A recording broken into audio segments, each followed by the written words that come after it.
मेरे को भी मेरी माँ की याद आ गई। भाई साहब की बातें सुन रहा था, आंखें भरी हुई हैं, लेकिन फिर भी मैं कुछ बातें कहना चाहता हूँ मेरी ज़िंदगी से ही जुड़ी हुई। मुझे नहीं पता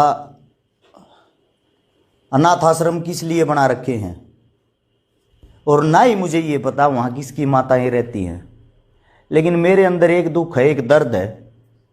मैं कोई समाज सेवी नहीं हूँ और ना ही मेरा नाम हर्ष है। मैं अपने जीवन की बातें बताता हूँ। मैं 7 साल का था, मेरी माता जी को चोट लग गई थी, रीढ़ की हड्डी टूट गई थी। सफदरजंग हॉस्पिटल है एक, बचपन में नाम सुना था, दिल्ली के अंदर, अब तो देख भी लिया। उसके बाद मेरी माँ 1 हफ्ते तक तड़पती रही। ना ही हमारे पास कोई सिफारिश थी, ना ही उस टाइम पे हमारे पास कोई पैसा था। पैसे के अभाव के कारण मेरी माता जी का इलाज नहीं हो पाया और मेरी माँ स्वर्ग सिधार गई। जिस समय मेरी माँ दुख में थी, दर्द में थी, मेरी माँ ने जो मेरा नाम रखा था वो मेरा नाम मेरे हाथ पे, मेरा नाम हरीश रखा था। मैं थोड़ा सिद्धांती हूं, मेरे हाथ पैरों पे कुछ ना कुछ टैटू होंगे, लेकिन उन सब चीजों का कोई ना कोई मतलब है। मेरी माँ की बोलते समय जुबान लड़खड़ाती थी। मेरी माँ जब मेरे से पानी मांगती थी तो वो हरीश नहीं बोल पाती थी, वो मेरे को हर्ष बोल पाती थी। मेरी माँ तो नहीं रही, लेकिन मैंने यही सोचा था, जो मेरी माँ की जुबान से मेरा नाम निकल रहा ना, मैं ये चाहता हूं सबकी जुबान से आने वाले समय में वही नाम निकले। और एक मेरा छोटा भाई बोल रहा था गरीबी के बारे में कुछ बात। पहले तो मैं आप लोगों को बता दूं, आज लगता है भाई ठीक ठाक कपड़े पहन रहा है, ठीक ठाक नहा धो के रस छिकारा खड़ा है। 7 साल की उम्र में माता जी चली गई थी, उसके 6 महीने बाद दादा दादी स्वर्ग सिधार गए थे। पापा इतना बड़ा झटका सहन नहीं कर पाए थे, जिसके कारण पागल हो गए थे। कम से कम 4 से 5 साल तक रोहतक पीजीआई में इलाज चला। मात्र 14 साल की उम्र में मैं जो बड़े बड़े ट्रक होते हैं, रोडी डस्ट के ट्रक खाली कर आ रहा था, और उसको खाली करने की जो दिहाड़ी होती है वो 300 रुपये मिलती है, जिसको मिलके 2 या 3 आदमी करते हैं। मेरी उम्र कम होने के कारण मेरे को 150 रुपये मिलते थे। काम मैं उनके जितना ही करता था, लेकिन मेरे को आधी दिहाड़ी मिलती थी। 6ठी क्लास में 12 रुपये फीस होती थी सरकारी स्कूल की, मैं दे नहीं पाता था। मेरी पढ़ाई बहुत ज्यादा वीक रही है, बहुत से भी बहुत ज्यादा वीक रही है, क्योंकि मैं पढ़ नहीं पाया। मेरे ऊपर कोई दबाव नहीं था, मेरे को कोई संभालने वाला नहीं था। लेकिन जीवन में मेरी मां ने 2 चीजें सिखाई थी। बेटा, एक तो नशा मत करना, एक किसी भी बहन बेटी को गलत नजर से मत देखना।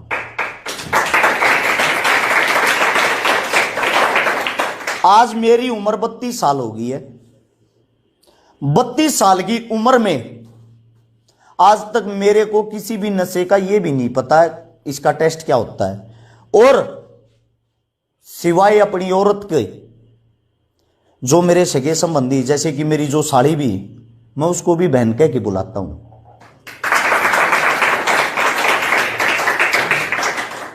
मैं कोई समाज सेवा नहीं कर रहा हूं, मैं मेरी मां के दुख का बदला ले रहा हूं। 20 करोड़ रुपए की नगद लोगों की मदद कर चुका हूं, गरीब आदमियों की।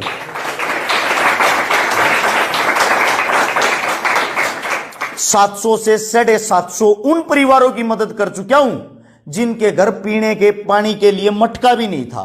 किसी का इलाज करवाया तो किसी का एडमिशन करवाया तो किसी का ऑपरेशन करवाया। 85 से 90 उन बहनों की शादी कर चुका हूं जिनके घर में ना मां है, ना भाई है, ना बहन है, ना ही उनको कोई संभालने वाला था। 14 से 15 उन बेटियों के भात भर चुका हूं जिनका भाई नहीं था।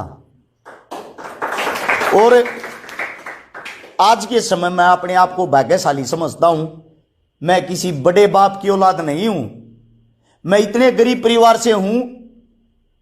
आजकल लोग अंदाजा लगाते हैं, हर्ष छिकारा 1 किलो का कड़ा पहनता है, हर्ष छिकारा अच्छी वॉच पहनता है, हर्ष छिकारा अच्छे जूते पहनता है।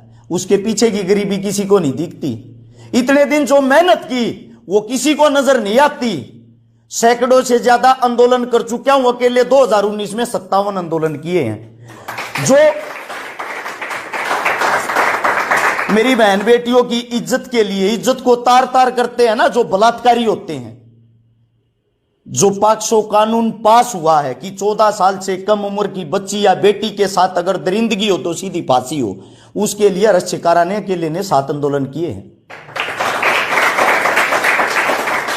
परमात्मा की दया से आज तक शरीर में कोई चोट नहीं लगी। अगर कोई चोट लगी है ना सिर्फ आंदोलनों में, और एक जगह से हाथ पैर कटे फटे टूटे हुए सिर्फ पुलिस वालों की लाठियों से और आंदोलन करते हुए चोटें लगी हैं। और आज भी कुछ मेरे साथी, कुछ मेरे भाई जो मंद बुद्धि होते हैं, जिनको कोई काम नहीं होता, जो भेड़ चाल चलते हैं, वे अपने घर सोशल मीडिया पे बैठ के एक बात कहते हैं, अरश शिकारा चोर है। लेकिन आज जो मेरा बाप, मेरा पिता, जिसकी मानसिक हालत सब कुछ ठीक है, जो मेरे साथ रहता है, मेरा बाप सुबह उठते ही जब घर से बाहर निकलता उसको 20 आदमी राम राम करते ना, अरश शिकारा का पिता जा रहा। मेरा बाप एक बात कहता है, मेरा बेटा बब्बर शेर है।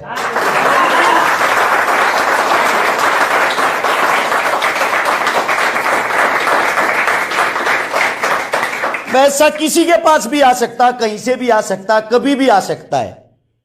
मेरे साथियों, इज्जत नहीं आती। जो आप कमाने लग रहे हो ना, और जो कमाओगे वो इज्जत है जो अनमोल होती है, जिसकी कोई कीमत नहीं होती। आने वाले समय के आप लोग स्टार हो, अपनी इज्जत तार तार मत होने देना साथियों। उंगलियां उठाने वाले ऐसे ही रह जाएंगे। ये मैंने मेरे जीवन की सच्चाई बताई है। मैं अपने जीवन की जो सच्चाई वो इसलिए बता रहा हूं, मेरे मन में भी बार बार एक ख्याल आए, मैं मर जाऊं, मेरा क्या जीवन है। 2016 में ही मेरी शादी हुई है। जिस वक्त मेरी शादी हुई 64.5 लाख रुपए का मेरा कर्जा था।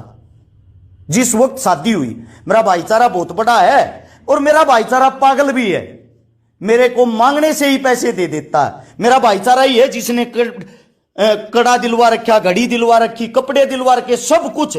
सच बताऊं तो 1 इंच जमीन भी नहीं है मेरे पास। ये मेरी रियलिटी है।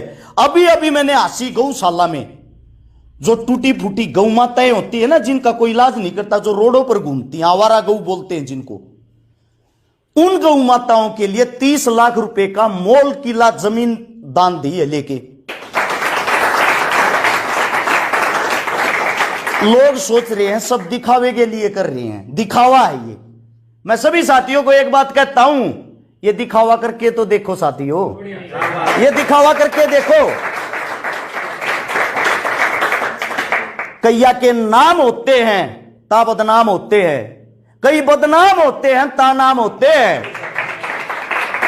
आप सबका और हमारा नाम हुआ तो हम बदनाम हुए हैं। लोग ऐसे ही लगे रहेंगे, ऐसे ही चलते रहो। मंजिल बहुत नजदीक है। 0 से आप 10 पर आ चुके हो, अब 100 की स्पीड पर चलना आप लोगों के हाथ में है। बहुत ज्यादा प्यार प्रेम मिला, बहुत ही अच्छा लगा यहाँ के। मैं फिर दोबारा से ये बात कहता हूं, जो पढ़ाई में, गरीबी में मेरी कसर रही थी, कमी रही थी, अरश शिकारा आप लोगों को बता देना चाहता, आज मैं वो पूरी कर रहा हूं। हाल फिलहाल ग्रेजुएशन कर रखी है, आयुर्वेदा कर रखी है, लॉ का फाइनल ईयर चल रहा है। और पढ़ा लिखा नहीं हूं मैं, पढ़े लिखे तो एक से एक है। बहुत ही जबरदस्त इंसान हैं जिनके पैर धो धो पीने चाहिए। जैसे कि मैं यहां बैठे हुए इंसानों की बात करता हूं, मेरी बहन जिसका बोलने का तरीका अलग था, एक भी शब्द ऐरा पैरा कैसे हो जाए। ये वो एक मेरा भाई था पीछे, ये लंबा भाई, नाम तो मेरे दिमाग से निकल गया, क्या नाम भाई का? दीपक भाई। इसकी आवाज में जो करारापन है ना, बहुत कम आदमियों की आवाज में होता है। मतलब आप लोगों को हर इंसान के अंदर कुछ ना कुछ खास बात है, कुछ ना कुछ अच्छी चीज होती है। जो भी आप लोगों के अंदर अच्छी चीज है ना, उसको निखार कर बाहर लेके आए, किसी की कॉपी ना करें। 100% आप लोग कामयाब हो गए, क्योंकि आपको भगवान देख रहा है। एक बात आप लोगों को बता देता हूं, भगत सिंह जिस समय जेल में था ना, उसके दिल दिमाग में एक चीज का दुख था, सांड्रस मारने का। आजादी कभी भी खून खराबे गोली से नहीं आई, कलम से आई है। भगत सिंह ने जो जेल में बैठ के जो बातें लिखी हैं, जो अपने दिल दिमाग को खोल के लोगों को अपने विचार दिखाए हैं, आजादी उन चीजों से आई है। जो क्रांति आती है वो आप लोगों की कलमों से आती है। अपनी कलम को मत बिकने देना, अपनी कलम को मत टूटने देना।